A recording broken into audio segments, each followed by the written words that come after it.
बड़े दुख की बात यह है कि उसी युवा के छोटे भाई का 6 महीने पहले मर्डर हुआ था। 22 मई को इनके छोटे भाई का मर्डर किया गया था। जब छोटे भाई का मर्डर किया गया तो इनके परिवार ने लिख के दिया था पुलिस को कि इन लोगों से हमें पूरे परिवार को खतरा है, हमें सुरक्षा दी जाए और हमें इन लोगों से बचाया जाए। पुलिस ने कोई कार्रवाई नहीं की और कल इसके बड़े भाई का भी मर्डर हो गया। ये बेहद दुख की बात है कि ये चल क्या रहा है। यहाँ पे जब मैं अभी इनसे मिलने के लिए गया तो पता चला वहाँ पे कई सारे लोकल लोग मौजूद थे। उन्होंने बताया कि पूरा नारायणा एरिया जानता है। ये 5-7 लड़के हैं जिन लोगों ने पूरे इलाके के अंदर गदर मचा रखा है, सबको परेशान करते हैं, लेकिन पुलिस कुछ नहीं कर रही है। एक मर्डर के बाद जब पुलिस को लिख के दिया गया कि भाई आप हमारी रक्षा कीजिए, पुलिस ने क्यों नहीं की? जिस शख्स का मर्डर हुआ कल उसके परिवार के लोग दुख की वजह से, दहशत की वजह से और प्रोटेस्ट करने के लिए उनकी लाश को लेके बैठे हुए थे, तो पुलिस ने उन पे डंडे बरसाए उनके परिवार के लोगों के ऊपर। ये किस किस्म का प्रशासन है? ये किस किस्म की कानून व्यवस्था है?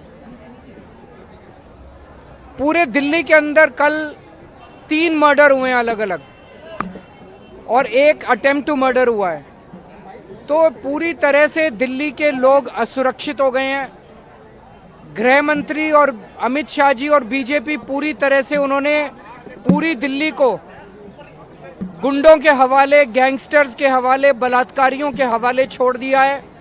लोगों की रक्षा करने के लिए कोई नहीं बचा है और लोगों को समझ नहीं आ रहा है कि लोग कहां जाएं।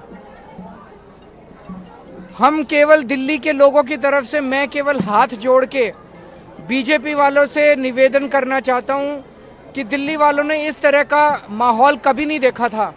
जब पूरी चारों तरफ अफरा तफरी मची हुई है, जंगल राज है, कोई किसी का भी मर्डर कर सकता है। जब पता था कि जिन लोगों ने छोटे भाई का मर्डर किया है वो बड़े भाई, उनके परिवार के और लोगों का भी मर्डर कर सकते हैं, तो उनके ऊपर कार्रवाई क्यों नहीं की गई? 6 महीने बाद दूसरे भाई का उसी परिवार के अंदर मर्डर हो जाता है, सुन के भी बहुत दुख होता है। तो अमित शाह जी, बीजेपी वाले, कृपया दिल्ली के लोगों को सुरक्षा दीजिए। दिल्ली का बहुत बुरा हाल हो गया है और दिल्ली के लोग बहुत असुरक्षित महसूस कर रहे हैं। इनके लिए कुछ कीजिए।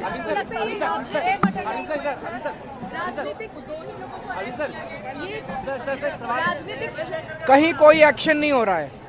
गैंगस्टर्स के केस में भी जब मैं बिजनेसमैन से मिलने गया, उन लोगों ने बताया कि जो 2 लड़के 3 लड़के मोटरसाइकिल पे आते हैं और गोली चलाते हैं दुकान के ऊपर, उनको तो अरेस्ट कर लेते हैं, लेकिन उनको जिन्होंने भेजा, जो फिरौती की मांग कर रहे हैं, वो कहीं अरेस्ट नहीं हो रहे।